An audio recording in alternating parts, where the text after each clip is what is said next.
Have they named anybody to take over the play-by-play duties for Mike Goldberg? Well, for now it's going to be John Anik, and I think it's crazy to look for anyone else, to be honest. I think he's by far the most talented guy out there, the most deserving guy out there. I mean, he's been putting in the work for the last 5 years, and I wish that they would have come out and given him, some kind of show of support and say, like, this is our guy. This was the guy that we brought in to take over for Mike whenever that time came. That time has come. And, let's get behind him. But that didn't really happen. And so now everyone's kind of waiting and speculating and trying to see. I think that was kind of clumsy. It was clumsy the way they said goodbye to Goldberg. And I think this kind of transitional period is a little clumsy as well. But I think, hopefully fans will get behind John because he is a tireless worker. I mean, he really takes a lot of pride, does an incredible amount of research. As far as MMA broadcasting is concerned, I'd say he's the best right now. So I'd like to see them get behind him, and I think he's, in my opinion, the man for the job. I don't think they have to look for anyone else. I don't want to see them bring in a guy who knows nothing about MMA, and we have to watch him kind of learn on the job. If there's a tremendous broadcaster out there who, I don't know, is some sort of MMA connoisseur, great. But this is a tough sport to call. It's not a bat and ball sport. I mean, you really have to know your stuff, and I think John has put in that work. Yeah, John's awesome. He was on here a while back. We shared the same agent in Gideon with Gideon Cohen with If Management, but I just think if Joe Rogan leaves, man, I think it's going to be a huge blow to the whole sport. Huh? What do you think? I don't think so. I think Joe is great. Why do you laugh? Because you said, huh? Because I could sense some like you're saying, oh what?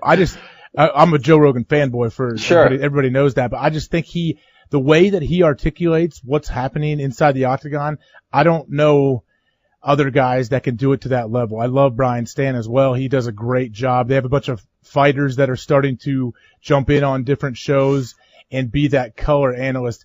But Joe, he has a way of his crazy excitement for the sport and the technicality that he can describe it. It's second to none. I don't see anybody that compares. I will say this, sitting here today right now, February 1st, 2017, he is the greatest MMA color analyst of all time, bar none. That being said, I don't think the sport will go down the toilet if he leaves. No, I'm not saying that, but I think, personally, I would fair. Be, no, but I think, by the way, the majority of MMA fans agree with you. I mean, just look at the way they reacted to Goldie leaving. And it's because people like familiar voices. They have been the soundtrack of the UFC for over a decade. I mean, that's very important as well. But I will say this, Stan is phenomenal. And you know what I love about Stan? He does a hell of a lot of research. One thing that I really respect about Stan is that, he will go and talk to every single fighter and their coaches on the card. So if you notice, throughout the broadcast, he's saying things like, I spoke to so-and-so. He told me this. He changed camps. Technically, Rogan is incredible. But he'll be the first to tell you he doesn't do that. And I think that that's an important thing for a broadcaster. I think that, you see this in other sports. The broadcasters meet with the coaching staff. They'll meet with key players. They'll give you a little more than, just what you're seeing on television. And as a viewer, I love that. So maybe the answer is Anik, Rogan, and Stan, because I do think that that's something that's very important to the broadcast, especially if you're, trying to get new viewers. Oh, here comes Eric Perez, he just switched camps. I spoke to his coach. They've been working on this. This is all very important stuff. I think that this helps put the sport in the best light. It helps get you emotionally invested in these athletes, etc. So, from a technical standpoint, from a personality standpoint, from an energy standpoint, second to none. I mean, he is phenomenal. He's a Hall of Famer. He's incredible. But I do like the research, and I don't mind hearing other voices. I think they have something great with Stan. I think they have something great with Cruz. I think they have something great with Daniel Cormier. They're actually going to be testing out a 3-man booth for UFC 208. So it's going to be Anik, Rogan, and Cormier, which I think is going to be a lot of fun because I think Cormier is best in that 3rd-man role as opposed to the 2-man role. They're trying out some things, and I think that's great. That's part of the evolution of the sport. For a long time, they were kind of stuck to one certain way with the same music, same look, same voices, and I think it's important to evolve. Yeah, it's a valid point. They have so many shows now, they're going to have a rotating group of people to do it. And that's what they're doing now. Maybe I haven't watched enough of Brian Stan, but I understand that he does. His military background, everything. He was on here a long time ago, actually. probably one of the most highly respected Americans ever. And I know you're a Canadian, right? Montreal? Yeah, that's right. But yes, I agree with what you just said about Brian Sand. Yeah, I think Dominic Cruz is the, for my, I mean, I'm more than a casual fan, I guess, but Dominic Cruz brings a lot to how when he's on the desk with the guys, like with Jay Glazer's there, when he's on the desk, he's just really, really good at describing and that's not easy to do. Anybody can sit on their couch and claim that they can do it, but when you're there and the lights are on, the camera's going, to actually be able to get your thoughts out clearly like he does, man, I think he should definitely have a huge future when it comes to broadcasting. Technically, he actually might be one of the best. And by the way, I think Kenny Florian is great as well.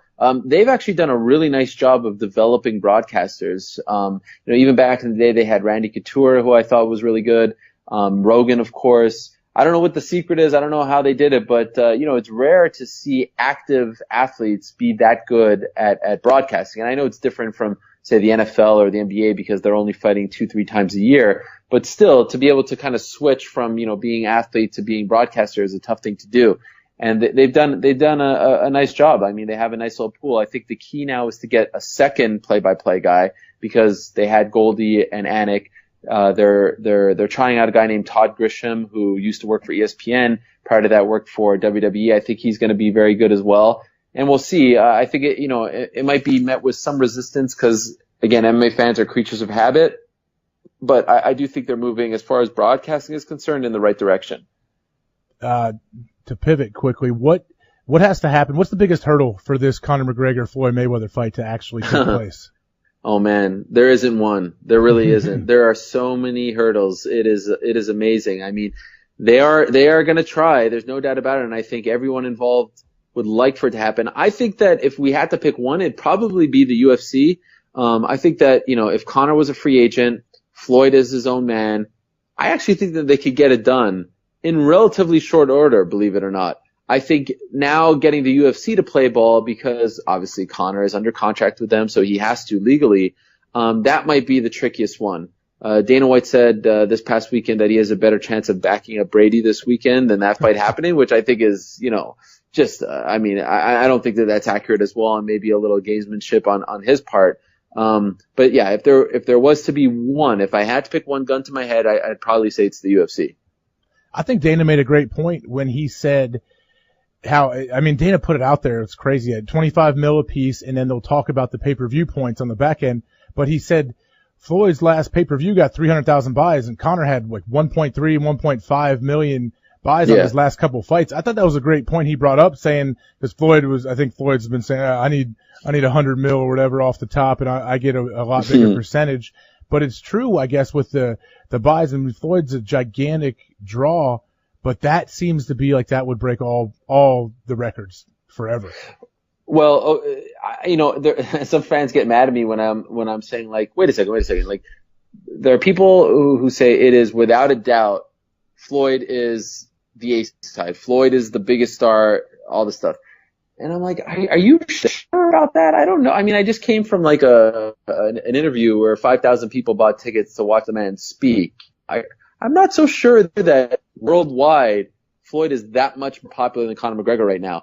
And people say, well, look how much more he makes. Well, he makes that much more because he's his own promoter, because, all the money is going to him. Conor is, contracted by the UFC, and the split there is not exactly in his favor. So yeah, I agree with you. I mean, Conor versus Mr. X right now, as hot as he is, I feel like is guaranteed 1 million pay-per-view buys.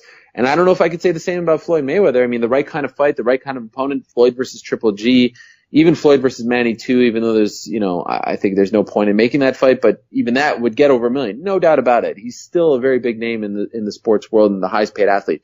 But, I would at least argue, and I think it is debatable, who the biggest star is right now. No doubt about that.